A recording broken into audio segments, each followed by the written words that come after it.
Hello everyone, welcome back to the channel, and this is the space where I share my personal journey of trying to understand large Indian businesses a little more deeply, one annual report at a time. I want to be upfront with you. I am not a financial advisor. I do not give recommendations. What I do is read, research, and share what I personally find interesting and worth thinking about. That is it. Today's company is TCS, Tata Consultancy Services. I just finished going through their FY 2025 to 26 integrated annual report, and I have a lot to share. We are going to cover their financial performance, some acquisitions that personally surprised me, their research investments, how they are handling risks, and what I am personally keeping an eye on going forward. Here is something that stopped me completely when I was going through TCS's latest annual report. This company has 5,84,000 employees across the world. Think about that for a moment. That is more people than the entire population of many Indian cities, and every single one of them averaged over 120 hours of learning and training in just 1 year. That is not a small operational detail. That is a signal about how seriously this company is thinking about the future. But here is what really got me. In a year full of global uncertainty, a West Asia crisis, stagflation fears, currency swings, TCS quietly went and became a top 5 global AI partner for one of the world's most widely used business software platforms. I had no idea about this until I sat down and read the full report. And by the end, I was genuinely questioning the mental box I had put this company in. Let me show you what I found. Before I get into the numbers, I want to set the context. Because numbers without context are just digits on a page. This was not an easy year for global technology companies. The West Asia crisis that emerged around early March 2026 introduced fresh uncertainty into global markets. There were real concerns about stagflation. In simple words, that is a situation where economic growth slows down, but prices keep rising at the same time. It is a difficult combination for any business to navigate. Add to that the constant movement of currency exchange rates, which affects any Indian company earning in dollars and euros, and you have a genuinely complex operating environment. So when I looked at what TCS delivered inside this environment, I found it quite worth noting. Let me walk through the numbers I found in plain language. TCS reported a consolidated revenue, in simple words, total income from all its businesses worldwide, of 2,67,000 crore rupees for the year. That is a growth of 4.6% compared to the previous year. Now, 4.6% might not sound dramatic, but here is the thing I kept reminding myself. We are talking about a company of enormous scale. Getting a business this size to grow even a few percentage points takes an incredible amount of execution. It is like turning a very large ship. The movement is slow, but the direction matters. The operating margin, in simple words, out of every 100 rupees of revenue, how much the company keeps as operating profit, came in at 25%. I found that level of consistency across a difficult year quite striking. Net income, which is the profit the company actually takes home after all expenses, grew 8.8% to 52,820 crore rupees. From what I read, these are the numbers of a business running steadily and generating significant cash. But honestly, revenue and margins are the part almost every TCS video will cover. The part that actually made me rethink this company came next. This is the chapter I want to spend the most time on, because this is the part that genuinely shifted something in my head. During the year, TCS completed the acquisitions of two US-based companies, Disengage and Coastal Cloud. Both are what the industry calls Salesforce consulting firms.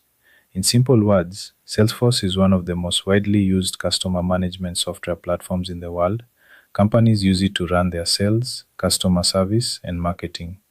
Specialists who work on Salesforce help big businesses set it up, customize it, and get the most out of it. By acquiring these two firms, TCS has now positioned itself, according to the annual report, as a top 5 global end-to-end AI-driven Salesforce transformation partner. Now here is the honest way I understood the significance of this. This is not about TCS becoming a jack of all trades, it is the opposite. This is TCS taking one specific high value capability, Salesforce transformation, and going from being merely good at it to being world class at it. There is a big difference between a company that does 100 things adequately and a company that does one important thing better than almost anyone else on the planet. The second one gets to charge more, win bigger deals, and build a reputation that is hard to copy. What I found particularly interesting was the focus on Coastal Cloud's AI expertise. The report specifically highlighted this acquisition as giving TCS deeper capability in AI driven transformation.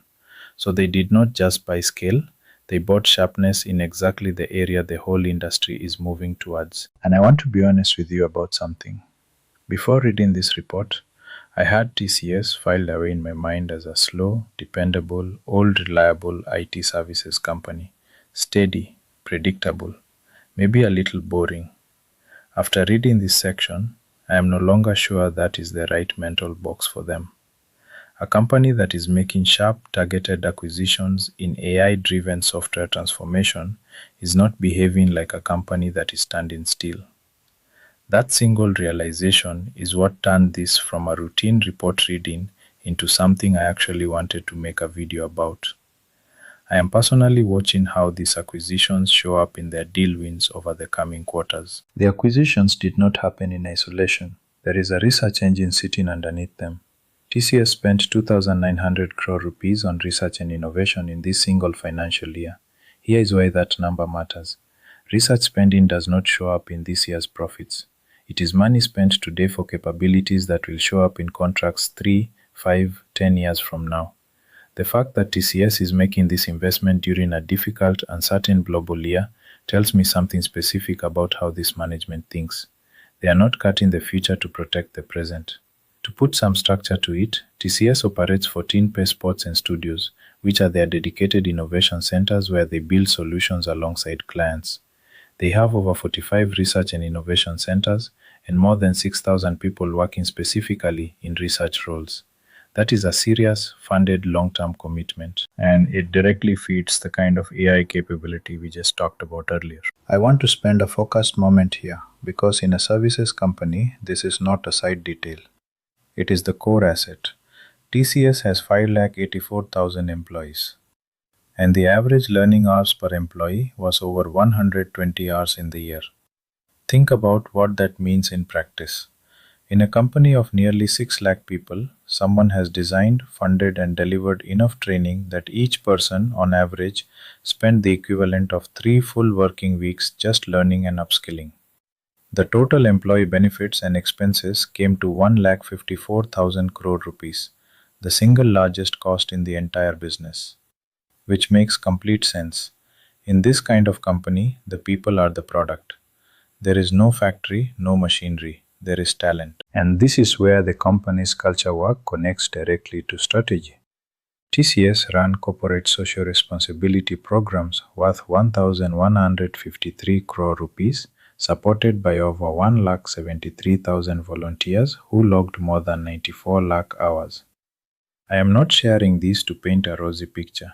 I am sharing it because in a business where your competitive advantage is entirely your people, the culture you build around them is not separate from the business, it is part of how you attract and hold on to talent when every competitor is trying to poach it. I always come to this part with the same mindset, no company is without risk, and understanding the risks matters as much as understanding the strengths.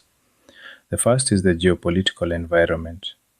The West Asia crisis and the broader stagflation concerns create uncertainty that can affect client spending, particularly the large enterprise technology contracts TCS depends on. When big companies feel uncertain, IT project approvals can slow down. From what I read, management is watching this carefully. The second is currency. TCS reports in rupees but earns a very large share of its revenue in dollars, pounds, and euros. The report noted that the Risk Management Committee of the board oversees a currency hedging policy to manage short-term exchange swings. I found the transparency around this reassuring, but currency is something I think about with any large Indian IT exporter. The third I found genuinely interesting, AI governance risk. TCS has built AI controls directly into their Integrated Quality Management System, or IQMS. In simple words, they have put internal guardrails in place so that when they work with AI tools, there is no risk of leaking client data or infringing on intellectual property. In a world where AI is entering more and more sensitive business work, I found this a thoughtful and important detail. And finally, litigation exposure in the US. TCS has expanded its in house legal team and is building arbitration clauses into more client contracts. I read this as a company that has learned from experience and is protecting itself more systematically. So let me pull this all together. What I see is a company that is being deliberately careful about execution while making sharp, targeted bets on where the world is going. The steady revenue and margins tell one story: reliability. But the Salesforce and AI acquisitions, the research investment, the way they are guarding against AI and legal risk, those tell a different, more interesting story. This is not a company standing still. The transformation is not loud, but it is real. And that is the thing I am taking away. I walked in thinking of TCS as slow and dependable. I walked out seeing a company that is quietly repositioning itself for the next decade. Now I want to hear from you. Drop a comment below and tell me which part of TCS's report surprised you the most. Was it the Salesforce acquisitions, the research spending, the 120 learning hours? Let me know. If this video gave you something useful to think about, please hit the like button. It genuinely helps this channel reach more people who are curious about understanding businesses deeply. And if you are not subscribed yet, please do. New deep dives like this one come out regularly in exactly this style. Take care, everyone. See you in the next one.